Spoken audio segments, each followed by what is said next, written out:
Do not judge by appearances, but judge with right judgment. Please remain standing for today's gospel lesson. Today I'm going to be reading from two sections. The first is chapter 18 of Luke, verses 9 through 14. It's a relatively short parable about a Pharisee or what they're calling here a publican and a tax collector, depending on the Bible interpretation you read. The other one that we'll read is back in Luke chapter 6, where Jesus is talking to us about judging others and the hypocrisy of it. Picking up on page 81, reading from 18:9. So I thought I heard at the very end of that children's message, if we're thankful that God doesn't take a vacation for us, shouldn't we also kind of focus on not taking a vacation from God? A couple of weeks ago, and from time to time through the years, my years up here in the pulpit, I've discussed the dangers and challenges of judging others, and Christ's very strong words on the subject. But sometimes I get asked, aren't you judging? When I teach and speak on certain topics. For today's lesson, I'm going to try to differentiate between the two. First, it's imperative to understand what judging is and what it isn't. In its simplest, most fundamental sense, judging is simply forming an opinion or a conclusion about something. Judging is just making a decision, choosing between options. We all have to make decisions every moment of our lives. What will I eat for breakfast? What will I wear today? How will I choose my appearance? These decisions involve us specifically and are limited to our own preferences and even our own biases. These decisions ultimately define our identity, the me that I choose to communicate or reveal to others and be known by in the world. It's through exclusively personal decisions like these that we judge ourselves, from conclusions about ourselves, and decide who we are and who we aspire to be. Sometimes our personal decisions involve our interpretations of how others are behaving. Do we want to emulate their behavior or reject it? Would I like boxed cereal and milk for breakfast this morning? Or beans and toast, as many across the Atlantic often choose? Will I wear a black pant and shirt combo today, like a goth teen? Or jeans and a gingham shirt, like some farmer or cowboy? Will I dye my hair blue or pink and highlight my uniqueness and self-confidence? Or shall I shape it simple and conservative? These decisions remain focused upon ourselves, but now they involve an identity that we're trying to project. What others will think and conclude when they see us. How others will judge us. Based upon what we are consciously, intentionally projecting about ourselves through our appearance. But there's an old saying, never judge a book by its cover. In simple terms, that saying attempts to communicate that the quality and content of something cannot be fully or even accurately established simply on the merits of how it looks. Neither Stephen Hawking nor Albert Einstein looked particularly smart. One was severely handicapped, and the other looked a little crazy. But both were geniuses inside. Eating beans and toast for breakfast doesn't make you English. Wearing all black doesn't make you a goth. And dressing in jeans or psychedelic colors doesn't make you a cowboy or a hippie. What's visible on the outside of ourselves, or others, is a cover, and sometimes even a message. But neither defines who or what we are inside. Every day we make decisions, judgments on who we want to be, and how we choose to act. These are part of our liberties and our freedoms. But every day we also make decisions, judgments, and conclusions about more than ourselves. We make judgments and conclusions about other people, people who we see in the street, people we live amongst, even people that we know and love. It's these decisions and conclusions that we make about others that Jesus repeatedly warns us about. How we judge ourselves affects us alone. How we judge others affects all of us. Most of us know someone who acts very differently than how they first look or appear. That might be a biker who is as kind and generous as the day is long, or a rough-looking teen that is clean and polite. And we also know the opposite is true. The smiling, friendly con man who is looking to steal everything you own. Or the church-going bigot who rejects and even attacks everyone who is different from who they are and what they believe. We all judge, assess, and draw conclusions of others. In some cases, judging and drawing conclusions is necessary and even prudent in an orderly society. Culture, traditions, and laws establish how a community is decided that it wants to live together. Behaviors like theft and violence and murder disrupt the peace and the order of others, and the righteous are openly opposed, even going so far as to reprimand or remove and imprison from the community any person who behaves in such a manner. We literally judge the offensive behaviors of others who disrupt and injure other people. But, as we noted at the start of today's lesson, the multitude of decisions and behaviors that we make every day affect no one but ourselves. Will I choose to eat bacon or sausage for breakfast? Will I wear shorts or pants today? Will I cover my head or wear it long, my hair long? These are all personal decisions that affect nobody else but yourself. But for reasons unclear beyond that some people simply can't process anyone doing something that they themselves wouldn't do, there are people who will openly declare that you can't do them. You can't eat pork for breakfast. You can't wear shorts in public. You can't go out without covering your hair. This is the judging that Jesus is speaking against. Making decisions and drawing conclusions about and for others when their decisions and behaviors are impacting nobody but them. A common argument is that, yeah, but I have to see it. My children have to see it. But seeing something isn't the same as suffering or being directly impacted by it.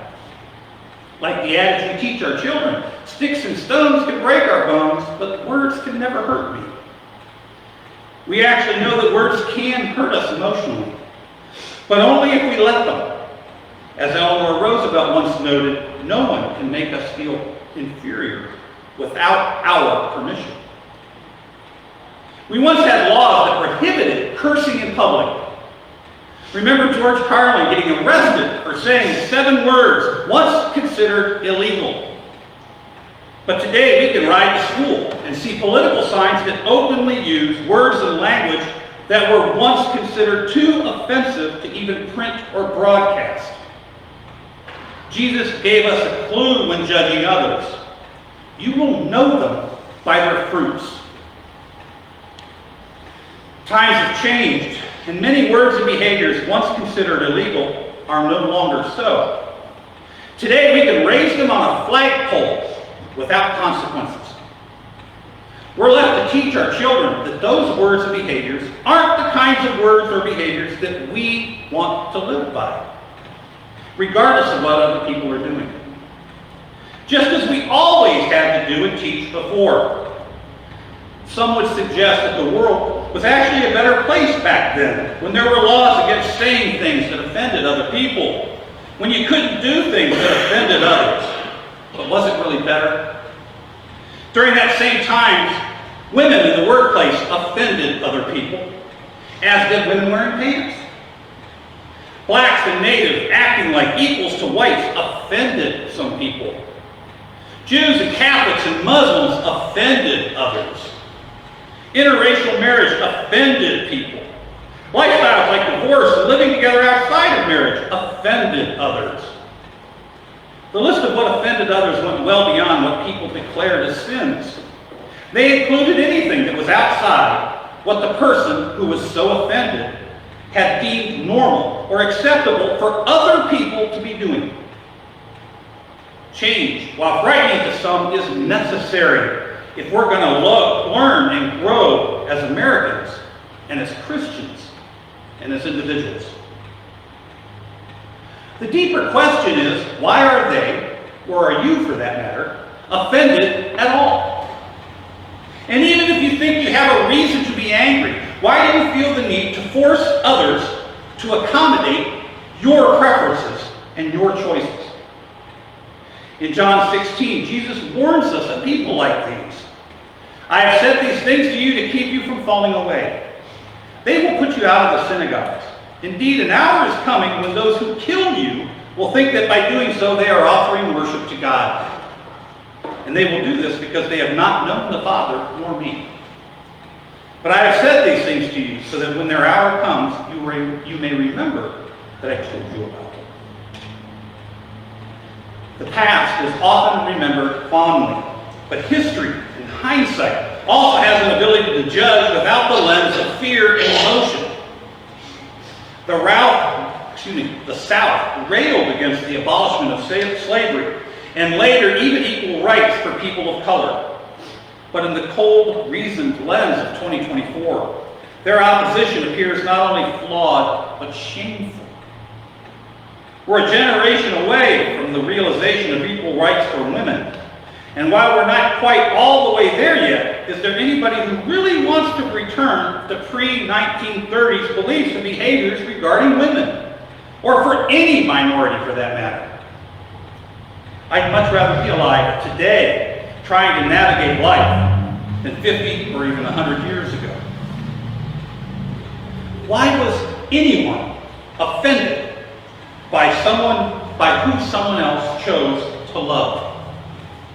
Why did they care if a couple wasn't the same nationality, the same religion, the same skin color, even the same sex? Just how did any of those decisions directly affect those who were offended? The simple and direct answer is there was no direct impact. But many still argue, but I have to see it, or my children have to see it. As we've noted a moment ago, it already falls upon us to teach our children to differentiate between a multitude of words and behaviors that aren't the kind of words and behaviors that we want to live by, regardless of what other people are doing. We've always had to watch and tolerate as people. Sometimes even friends and family members ignored the Sabbath, dismissed God and Jesus, and said and did purely self-centered things. We have to see that too. And we have to explain to our children, or in the case of pastors, explain to adults, that none of this is what God expects you to do and how you're expected to behave, regardless of what you're seeing in others. Jesus tells us in Matthew 7, do not judge so that you may not be judged. For the judgment you give will be the judgment you get, and the measure you give will be the measure you get. In this warning, Jesus is not telling us to never make a decision or a conclusion about somebody. That's absurd, and something we have to do every day just to navigate life. With his warning, Jesus is telling us to be very careful in drawing our conclusions, because the presumptions and that the demands that we make on others will be turned upon us in kind. And John 7 clears this up a little bit. Do not judge by appearances, but judge with right judgment. Don't judge the book of another person by their cover or their appearance, but by their contents. When Jesus is giving these warnings, he's being criticized for people for doing things that they didn't think he should be doing. In John 7, Jesus healed a man on the Sabbath, something those in power had decided, had concluded, he should not have done it. Jesus told them, think this through. Moses gave laws, but sometimes they're ignored. And some of the reasons they're ignored are legitimate, like rescuing a life on the Sabbath. So why are they suggesting that my healing a man on the Sabbath violated any law of God. Do not judge by appearances, but judge with right judgment. In Matthew 7, Jesus told us, do not judge that you may not be judged, for the judgment you give will be the judgment you get, and the measure you give will be the measure you get. He immediately flows into the warning against hypocrisy and judging others when we're all guilty of sins ourselves. Why do you see the speck in your neighbor's eye but do not notice the log in your own? How can you say to your neighbor, let me take the speck out of your eye, while the log is still in yours? You hypocrite. First take the log out of your own eye, and then you will see clearly to take the speck out of your neighbor's. We can paraphrase this as, don't tell others what they're doing is wrong and how they should live when you don't even have your own life in order. Focus instead on clearing up your problems before you start telling others what they should be doing. As Jesus also once said, let he who is without sin cast the first stone.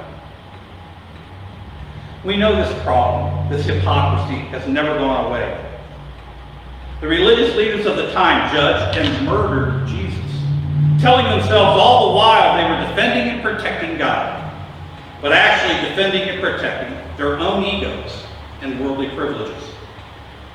Woe to you, scribes and Pharisees, hypocrites, for you are like whitewashed tombs, which on the outside look beautiful, but inside are full of the bones of the dead and all kinds of uncleanliness. So you also on the outside look righteous to others, but inside you are full of hypocrisy and lawlessness. Don't judge or make conclusions about others based solely upon what you see, but what's inside, their fruits, their actions. And when you do judge, be warned. Any hypocrisy you bring into that judgment will be considered in kind during your judgment. It's best not to judge or make conclusions about other people at all. But when you have to, and we all have to every day, at least think them through and be righteous in our conclusions. And what is righteousness? Moses taught us that righteousness was in following the laws before giving us some 600 plus laws to pay attention to. Don't eat pork. Don't get a tattoo. Women, cover your heads. Men, don't pray without a beard. But then Jesus came along and gave us a completely different set of rules. A New Testament between God and men. In Matthew 5, Jesus offers a list of, you have heard it said regarding Moses, but then changing them with what I tell you, as he expands and clarifies what God wanted from Moses' laws. Later in Matthew 22, Jesus explains, you shall love the Lord your God with all your heart and all your soul and all your mind. This is the greatest and first commandment, and the second is like it. You shall love your neighbor as yourself. On these two commandments hang all the law and the prophets. Jesus told us that we will know you are my disciples. They will know you are my disciples by your love. John 13. And Paul explained that if I do not have love, I am nothing. Love is patient and kind. It's not envious or boastful. It's not arrogant or rude. It doesn't insist in its own way. It's not irritable. It keeps no record of wrongs. It does not rejoice in wrongdoing, but rejoices in the truth. It bears all things, believes all things, hopes all things, and endures all things. Our love and the love of Jesus is reflected in our behavior. To extend justice, we have to consider the needs of our neighbor, even our opponent, and treat them as if we would want them to treat us in a similar situation when we disagree over something. To give mercy, we have to choose not to punish even those who deserve punishment. To offer forgiveness, we have to let go of something that somebody owes us. And to extend grace, we have to embrace someone that we are separated from or in conflict with.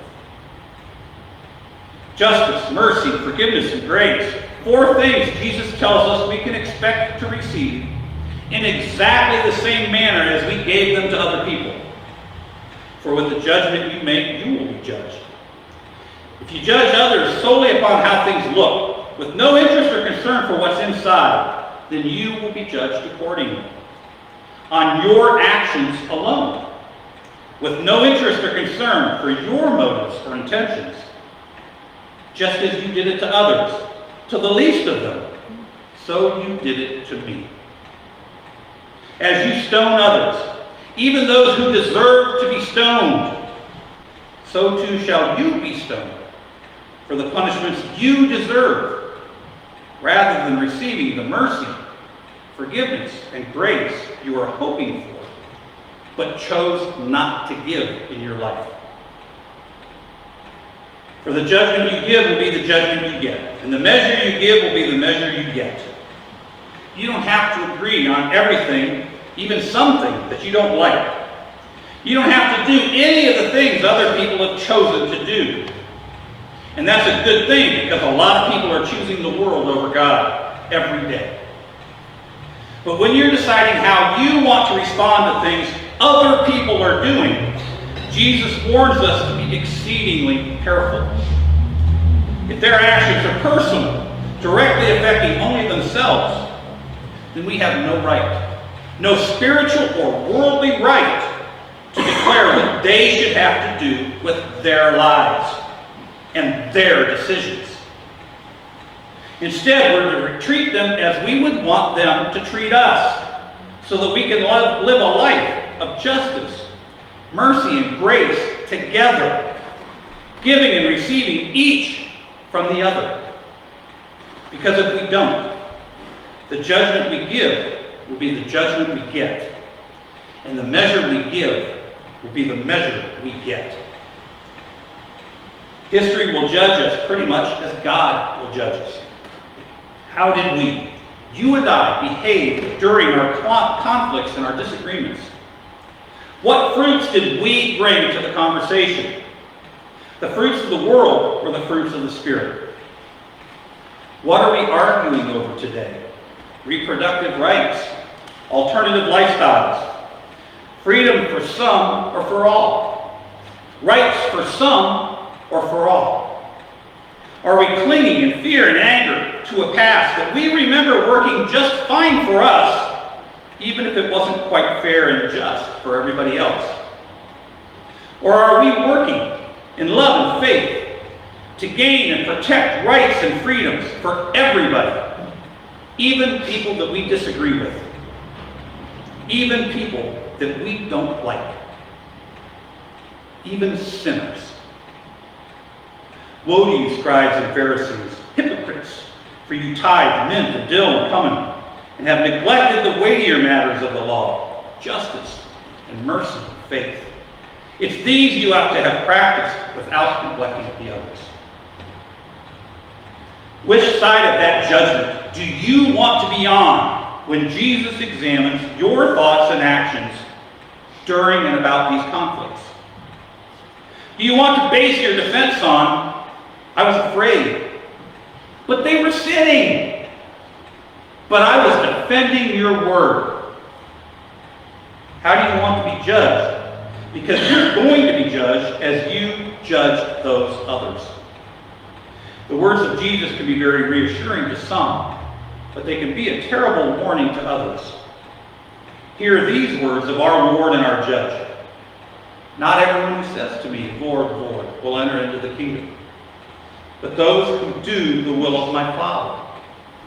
On that day, many will say to me, Lord, Lord, did we not prophesy in your name, and cast out demons in your name, and do many great works and wonders in your name? And I will declare to them, I never knew you. Depart from me, you who practice lawlessness. The measure you give them will be the measure you receive from Christ on that day. Amen. Next week, the message is about who we worship, ourselves or somebody else. The reading is Luke 4, and what worldly pleasures draw you away from God is the reflection for the week. today's closing prayer, I'm going to move from what I decided originally for guidance and just say together the last line, the fourth verse of this song that we just sang, as a prayer.